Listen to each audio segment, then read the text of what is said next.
bel et bien sur Mondico Télévision. Madame, Monsieur, bienvenue à votre magazine sociopolitique.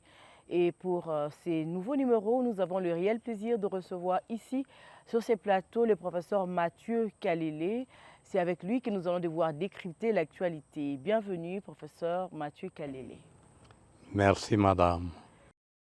De prime abord, on aurait appris que vous aviez été initiateur du Parlement debout, qui aujourd'hui est en vogue depuis des années. C'est vrai, j'ai créé le Parlement debout et je l'ai baptisé Parlement debout. Parlement debout, généralement, quand on parle du Parlement, c'est des gens qui sont assis Bien en train installé. de discuter. Mais ici, vous avez des gens qui discutent, qui échangent politique debout sur Dans la base rue. des informations qu'ils ramassent dans la rue, effectivement. Et ils les analysent, ils prennent des positions. Au début, quand on a créé cette structure-là, il était question de surveiller les membres de l'UDPS qui jouaient un double jeu À l'époque du maréchal Mobutu. à l'époque de Marshal Mobutu. Il y avait des gens qui allaient chez Mobutu qui recevaient de l'argent, Nuitamment. nuitamment, de toutes les façons, en cachette. Et qui propageaient un certain nombre d'informations vraies ou fausses, le plus souvent fausses. Et il fallait que les militants soient au courant le plus vite possible. C'est pour cela que ceux qui devaient faire circuler ces informations, c'était des taximens, c'était les domestiques, Ils étaient comme des espions. ceux qui travaillaient chez les gens de Mobutu, de manière générale. Ils n'étaient pas rémunérés, ils le faisaient bénévolement. Dans l'idée de faire changer les choses ou juste de colporter? Dans l'idée de faire changer les choses, et ils ont fini par faire changer les choses. Et aujourd'hui, quand vous voyez aujourd'hui ces parlements debout qui a pris de l'ampleur, quand vous allez dans le carrefour, vous voyez des gens, des attroupements de gens au rond-point Ngaba, par-ci par-là, à Limete. Est-ce qu'aujourd'hui, ça a le même impact que dans les années 80? Non, aujourd'hui c'est autre chose. Ils appellent aussi ça Parlement debout. Le nom est resté. Mais la manière de travailler a changé. Elle a changé beaucoup. Aujourd'hui, vous avez même des agresseurs, vous avez même ce qu'on a appelé les chômeurs qui creusaient du diamant au Kasaï, qui sont déversés à Kinshasa, dans le sont capitale. entrés à Kinshasa. Ils ont créé ce qu'ils ont appelé les suicidaires, c'est-à-dire les gens qui viennent pour attaquer et ce qu'ils rapportent, souvent, ce n'est pas vrai. De l'information travaillée. On raconte n'importe quoi, on fabrique n'importe quoi, on propage. C'est tout à fait différent. Les parlementaires debout dont je parle ici, il y avait des séances de formation politique et idéologique tous les jeudis. Au sein du parti. Oui, tous les jeudis après-midi. Ils étaient comme ce qu'on appelle aujourd'hui les communicateurs. Oui, les dans un communicateurs, sens, ça c'est venu après, ça c'est pour faire circuler l'information. Ici, c'était des gens qui étaient formés de manière professionnelle. On avait des films qu'on suivait, on analysait ces films, on discutait sur les contenus et sur les adaptations possibles. C'était très souvent des films de l'ANC dans le combat de l'Afrique du Sud. de l'Afrique du Sud, essentiellement. Très bien, professeur Mathieu Kalele. Aujourd'hui, selon vous, selon votre entendement, comment se porte la République démocratique du Congo? Nous sommes au deuxième mandat, au second mandat de Félix Tshisekedi. Ça dépend de quel côté on se trouve. Si vous êtes bénéficiaire du régime, vous dites ça se porte bien. Si vous êtes non bénéficiaire, vous dites ça se porte mal. Et pour la plupart des gens, ça se porte mal. La majorité. Vous êtes au campus ici, ça fait 3 jours qu'ils n'ont pas de courant, qu'ils n'ont pas d'eau. Ils ne sont pas payés. Je crois que vous êtes le 27. Le 28. Le 28 du mois, les professeurs ne sont pas payés, les étudiants n'ont pas de courant, ils n'ont pas d'eau. Cette situation-là ne met pas les gens à l'aise. Et aujourd'hui, tout le monde se plaint que la situation est bloquée parce qu'il n'y a pas encore de gouvernement. Ceux-là qui sont encore en train de gérer les affaires courantes ne peuvent pas initier de projets, prendre des décisions. C'est aussi le cas par rapport à ce que vous pensez, que le chose soit bloqué parce qu'il n'y a pas encore un gouvernement en place. Non, madame, on peut n'avoir pas le gouvernement, ça n'empêche pas de payer les gens, parce que le budget a été voté. On a un budget qui prévoit le salaire des fonctionnaires, qui prévoit le salaire de X et Y. On a un budget qui prévoit le paiement du courant, le paiement vous ne pouvez pas dire qu'on ne donne pas l'eau, qu'on ne donne pas le courant parce qu'il n'y a pas de gouvernement. Ça ne tient pas debout, ça ne convainc personne. Et aujourd'hui, avec la nomination de Madame Judith Souminois Toulouka à la tête du gouvernement, pensez-vous que toutes ces choses dont vous venez de parler ici pourraient avoir des solutions, notamment l'électricité, l'eau, pour ne parler que cela? On dit que l'espoir fait vivre. Voyons d'abord cette dame à l'œuvre. C'est une femme, c'est une première hein, qu'on ait une femme chef du gouvernement. D'accord, on a eu... Avec la gestion de la femme au sein de ménage, on sent que les femmes savent bien gérer les économies en famille. On s'est dit qu'on peut le transposer au niveau national. Je dis, espérons. C'est le souhait de beaucoup de gens que les femmes vont faire la différence. Mais on a connu également, dans le gouvernement précédent, des femmes qui ont volé plus que les hommes et qui continuent à voler plus que les hommes. Donc, jugeons les gens à l'œuvre. L'espoir fait vivre. Et par rapport à votre expérience, il n'y a pas une probabilité de changement qui peut se lire à l'horizon. Je dis que c'est un espoir. L'espoir fait vivre. L'espoir fait vivre.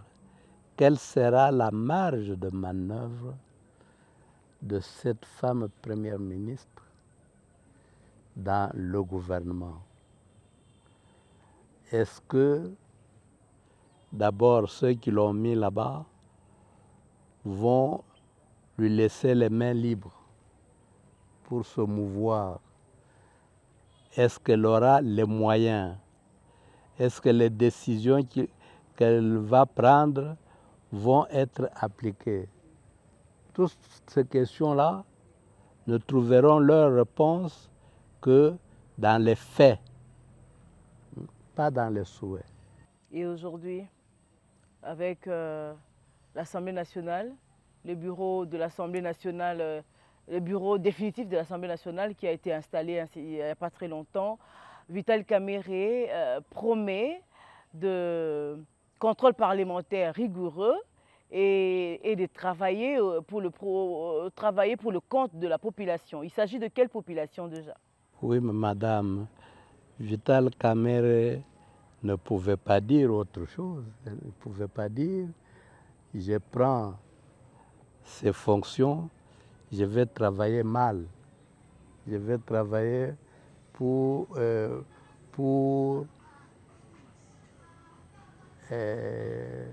ne pas satisfaire la population. C'est des promesses que tout politicien fait. Mais après, entre les promesses et les actes qui sont posés, il n'y a pas toujours une logique rigoureuse qui se tient. Il peut donner satisfaction à ses promesses, il peut aussi ne pas donner satisfaction. Voyons voir. Souhaitons que les choses marchent bien, comme tout le monde souhaite que les choses marchent bien, mais en attendant, les choses marchent mal. Je dirais même très mal. Par rapport à quelle période?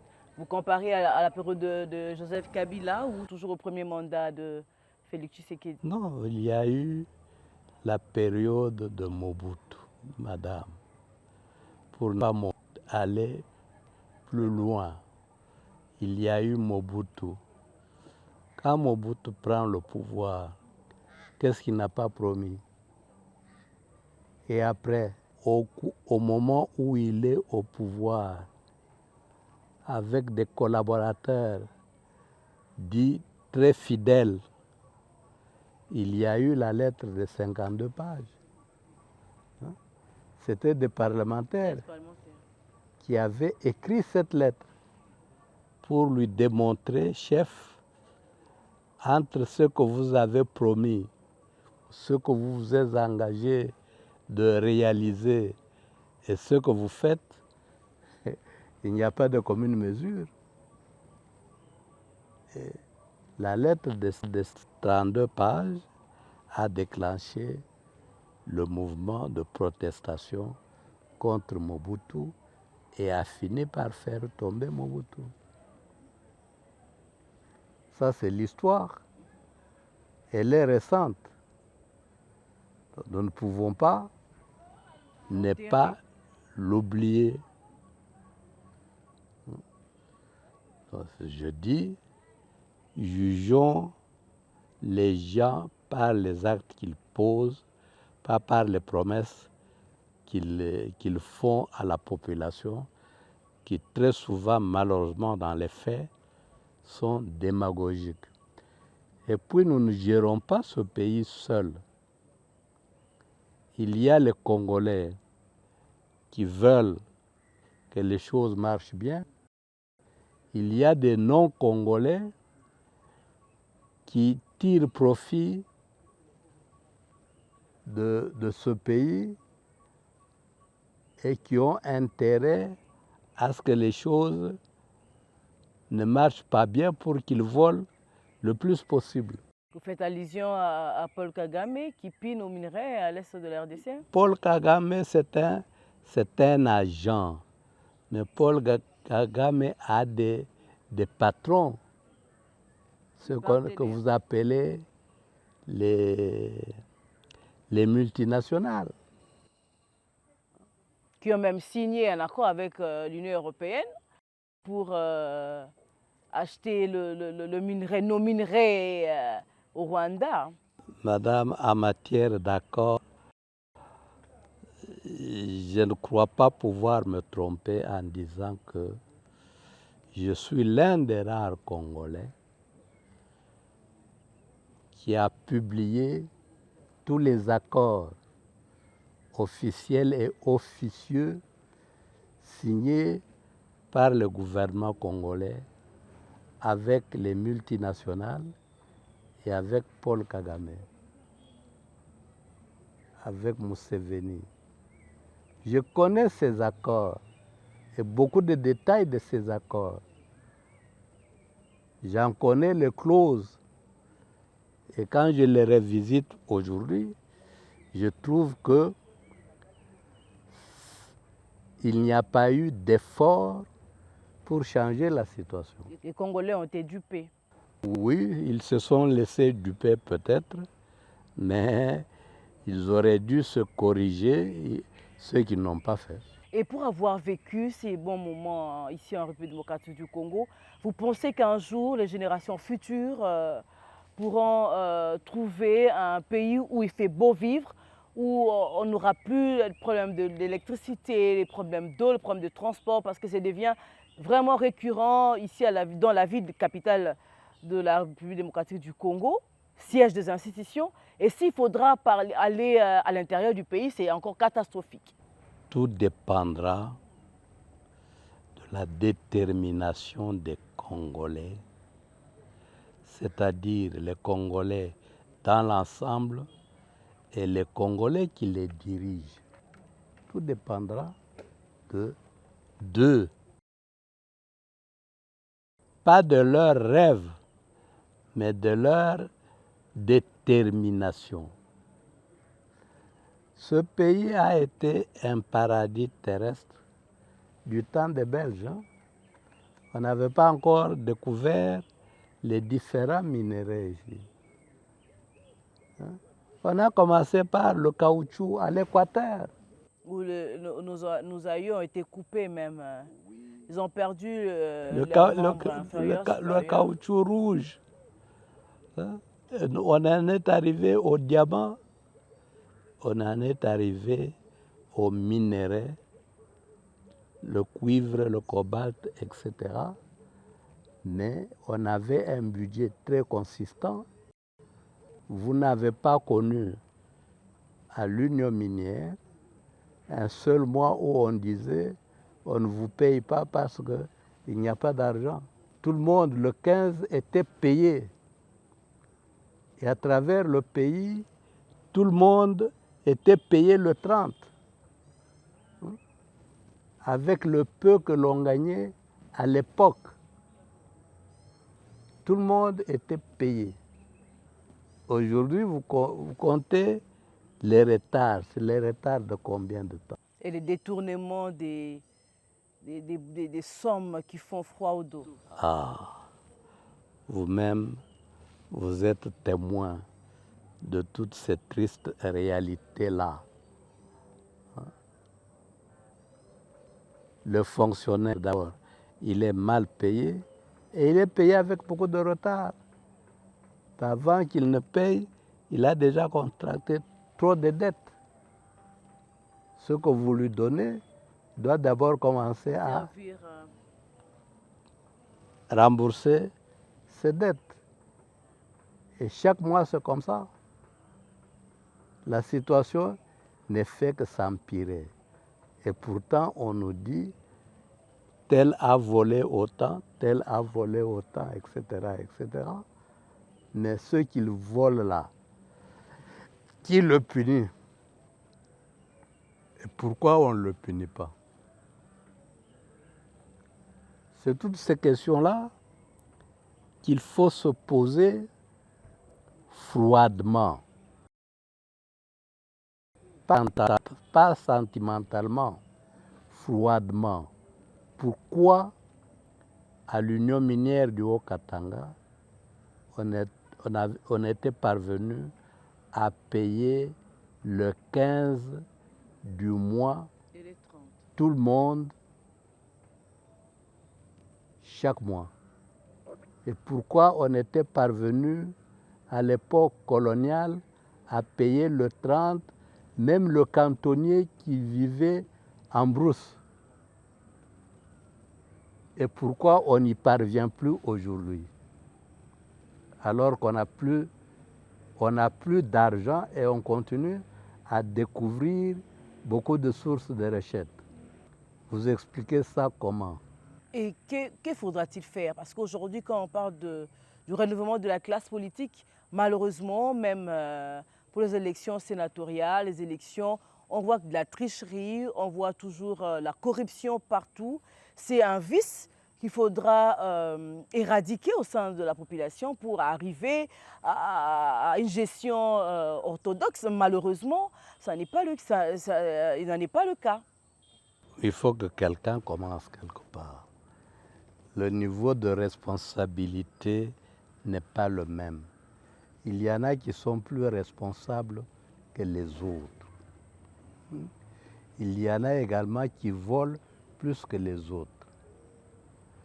Il y en a qui font voler de l'argent plus que les autres. Voilà pourquoi tout le monde aujourd'hui en République démocratique du Congo cherche à faire la politique. Parce qu'on s'est dit en politique, bon, c'est un moyen facile de s'enrichir. Il faut être député national, sénateur, député provincial et en même temps être aussi au gouvernement. Parmi ceux-là qui sont aujourd'hui des députés nationaux, ils sont sénateurs. Ils seront aussi nommés dans le gouvernement. Et comment, dans cette façon, les choses se présentent, comment espérer à ce que les choses aillent pour le mieux?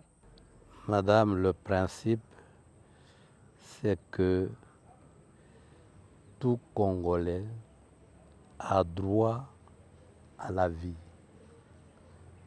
Tout Congolais doit pouvoir avoir sa part C'est un droit qui dans est la garanti richesse, depuis la Constitution. dans la richesse du pays. Mais les faits montrent qu'il y en a il y en a qui prennent plus que les autres et qui sont impunis. D'abord, on parle aussi de... Selon certaines indiscrétions, on dirait même que le blocage du gouvernement se situe à ce niveau-là. Ceux-là qui sont déjà députés, sénateurs, ils veulent encore figurer sur la liste de membres du gouvernement. Est-ce qu'on partage comme ça la richesse nationale? Madame, un enseignant du primaire, un enseignant du secondaire, il touche combien? C'est le même marché. Pourquoi on le paye si mal et avec retard? Et pourquoi on doit soutirer encore dans le peu qu'on lui paye là de l'argent pour l'appauvrir davantage? Il y a quelque chose qui ne marche pas dans notre façon de gérer la République. Vous ne pouvez pas donner à quelqu'un 800 000 $ pour le même marché et à son voisin 100 $ et en retard. Tout ça, vous justifiez tout ça comment? Pourquoi? Moi, je parle aujourd'hui, je vous ai parlé des enseignants. Vous avez dit que nous étions le 28 ou le 27? Le 28. Le 28. Les cours n'ont pas encore repris à l'université. Les années académiques ne sont pas encore ouvertes. Mais quand on va ouvrir, les professeurs impayés qui viennent là-bas, ils doivent payer le transport, aller-retour. Est-ce qu'ils ne vont pas se rabattre sur les études? Surtout qu'on a déjà supprimé les phénomènes, la vente de syllabus, oui, mais ça c'est verbal. En réalité, je suis au campus. Je sais comment les gens se débrouillent pour entrer dans leurs frais. officiellement, c'est supprimé. J'ai des enfants qui étudient au campus, qui étudient dans les instituts supérieurs. Ce que je dois payer pour eux, pour le transport, ça dépasse largement Les frais académiques. les frais académiques. Qui est aujourd'hui à la hausse, hein, qui a été revu à la hausse. Toujours, chaque année, c'est revu à la hausse. Alors qu'au premier mandat, le chef de l'État avait rabaissé le prix. Oui, ce sont des, académiques. ce sont des déclarations. Les parents ne vivent pas des déclarations. Les parents vivent de ce qu'ils déboursent pour les enfants chaque jour. Le transport, les feuilles qu'ils achètent, ce qu'on appelle le syllabus, ça existe. Et si l'enfant n'a pas déboursé pour ça, il n'a pas ses notes de cours. C'est ça que les parents vivent au quotidien. Ils ne vivent pas le discours des politiques qui sont le plus souvent démagogiques, malheureusement. Professeur Kalele, vous êtes professeur à l'université de Kinshasa. Parlons un peu du système LMD aujourd'hui. Selon vous, ce système avance le système éducatif congolais ou ça a un impact négatif? Moi, je ne sais même pas ce que ça signifie et comment ça fonctionne. Bien qu'étant corps académique. Oui, j'ai demandé aujourd'hui au chef de mon département et à ses collaborateurs, qu'est-ce que vous pensez du système LM2 et vous en êtes où? Aujourd'hui, pratiquement, chaque promotion a son année académique. On ne sait pas quand l'année a commencé, et quand elle va finira. Se terminer. Pendant que je posais la question, j'ai vu un des responsables académiques facultaires venir poser la même question à mon chef de département.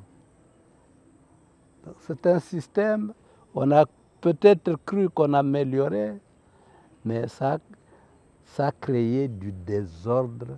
Est-ce qu'on peut dire que c'est un système approprié pour le Congo? Bah, approprié ou non approprié, ça dépend de... Parce que vous-même étant là-bas, vous n'arrivez pas à cerner ce que ça représente. Je constate simplement que ça a créé plus de désordre qu'avant. qu'il n'en fallait. Les années risquent d'être encore plus élastiques qu'avant. Actuellement, c'est les années académiques, les sortants et les entrants, finalement, on ne comprend plus rien. Oui, les sortants, les entrants, il y a des entrants. Donc c'est deux promotions chaque... Même 2, 3 promotions à la fois. Si vous voulez avoir des informations plus détaillées, systématisées, demandez à ceux qui gèrent nos facultés. Demandez aux chefs de promotion, les étudiants qui gèrent d'autres étudiants. Mais là, ça devient compliqué même pour vous, les professeurs, pour gérer votre horaire, votre charge horaire. Oui, c'est ça. C'est exact. Il y en a qui doivent payer de l'argent pour entrer, pour les frais d'inscription. Ils suivent les cours dans un autre niveau alors qu'ils n'avaient pas encore été délibérés. Ce sont des situations qui sont un peu confuses. Hein? Je ne parle pas de l'histoire, je parle de ce que j'ai vécu aujourd'hui. avec ceux qui me gèrent au niveau de la faculté. de la faculté et ceux qui les gèrent aussi, il y a des problèmes qui se résument en désordre planifié. Professeur Kalele, il y a une autre question aujourd'hui qui fait beaucoup de bruit, qui fait d'ailleurs le débat, c'est la révision de la Constitution. Certains sont pour, d'autres contre. Professeur Kalele. On peut la réviser aujourd'hui, même 3-4 fois par jour. Qu'est-ce que ça nous apporte dans le vécu quotidien du Congolais? Est-ce que le Congolais va vivre comme nous l'avons chanté dans l'hymne national, nous bâtirons un pays plus beau qu'avant? Est-ce qu'il n'est pas en train de vivre pire qu'avant la colonisation? Malgré le fait que aujourd'hui, c'est des Congolais qui dirigent d'autres Congolais. Pourquoi les dirigent-ils mal que les étrangers? Alors qu'on avait critiqué les gouvernements, les dirigeants précédents, on les a traités des étrangers. Aujourd'hui, nous avons la fierté d'être dirigés par un natif même de ces pays. Oui, mais vous trouvez que c'est pire, la situation va de mal en pire. Si vous osez le dire publiquement, on dit vous êtes contre ceux qui Surtout dirigent. que vous êtes de l'opposition. Surtout si vous êtes de l'opposition. On va vous traiter des haineux. Pour bien parler, dire que tout marche très bien. Il faut même chanter, danser, comme on disait chez Mobutu, heureux le peuple qui chante et qui danse. Vous connaissez la chanson, non? Toko Fanzala de Kambote, Toyebi Nyonso. Il y a eu une chanson comme ça, non? Alors, si vous criez comme ça, vous êtes un bon citoyen. Si vous dites que vous n'avez pas mangé le matin, vous êtes un mauvais citoyen. Chanter alors que vous avez un ventre affamé. Le ventre n'est jamais affamé. Si le ventre du chef est plein, tous les ventres sont pleins. C'est ça la réalité que nous vivons. À cette allure, vous pensez que la République du Congo a de la chance de donner à sa population une vie meilleure, telle que nous le chantons toujours dans notre hymne national, où il faudra faire recours aujourd'hui, parce qu'on parle de frustrés, ceux qui sont frustrés aujourd'hui, qui vont se rallier aux ennemis du peuple, où il faudra passer par la Constitution pour aussi faire changer les choses. Toutes ces formules-là sont des formules classiques d'amusement. Pour donner aux Congolais enseignants du primaire 100 francs, vous n'avez pas besoin de changer la Constitution. Pour le payer à temps, vous n'avez pas besoin de changer la Constitution. Vous fixez à partir de la réalité du marché que M. Kalele, pour manger, pour s'habiller, pour boire, pour vivre dignement, c'est d'ailleurs dans l'un des discours de Lumumba, habiller, nourrir ses enfants comme des êtres chers. Kalele a besoin de 1000 francs. Vous lui donnez les 1000 francs le jour convenu. Si c'est le 30, c'est le 30. Le chef de l'État, lors de son investiture, a promis à la population de ne plus revenir sur les erreurs du passé. Pensez-vous que nous sommes sur la bonne voie? Je dis, le peuple n'a plus besoin de promesses. Le peuple a besoin de vivre les De la faits. réalité. Les promesses, chacun peut en faire par tonnes, mais la réalisation. Mais pour lequel le minerai, pour lequel les Congolais eux-mêmes n'en bénéficient pas. Pourquoi les non-Congolais en bénéficient-ils plus que les Congolais? Pourquoi un Congolais, même si vous payez, vous prenez les salaires, un professeur congolais touche combien? Son homologue non-congolais touche combien? Pour le même marché, le même carburant. Comparé aux émoluments des élus. Oui. Les élus, ils doivent être bien payés, mais il ne faut pas que l'écart soit insultant. Donner à chacun selon son travail et donner-lui ce qui peut lui permettre de vivre dignement. Vous avez beaucoup d'enfants qui ne vont pas à l'école, qu'on chasse de l'école parce que les parents ne savent pas acheter. Des fournitures, par exemple. Vous dites quoi de ces Congolais? Pourquoi seraient-ils moins congolais que les autres? Et ils sont dans une même classe que les enfants des ministres, que les enfants des députés, que les enfants de X, que les enfants de Y. Il y a une injustice et elle est de plus en plus flagrante. Bref, madame, nous avons enseigné l'histoire du monde. Nous savons comment naissent les révolutions. C'est toujours du mécontentement de la population. Professeur Kalele, nous sommes arrivés à la fin de notre entretien. Quels sont vos souhaits pour la population congolaise?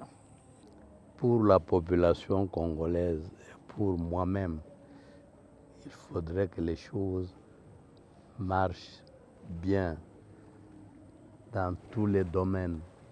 S'il faut faire une comparaison, on est obligé malheureusement de faire la comparaison avec le système colonial. Ma grand-mère me posait souvent la même question. À quand la fin de l'indépendance?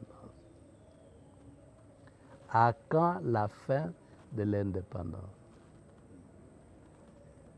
Sous les Blancs, on vivait mieux. Mais aujourd'hui, on vit très mal. Est-ce que ça ne serait pas Une nouvelle mieux colonisation? que les Blancs reviennent? Vous savez même que vous avez aujourd'hui des gens qui regrettent Mobutu. Des gens qui regrettent Kabila aussi. qui regrettent Joseph Kabila.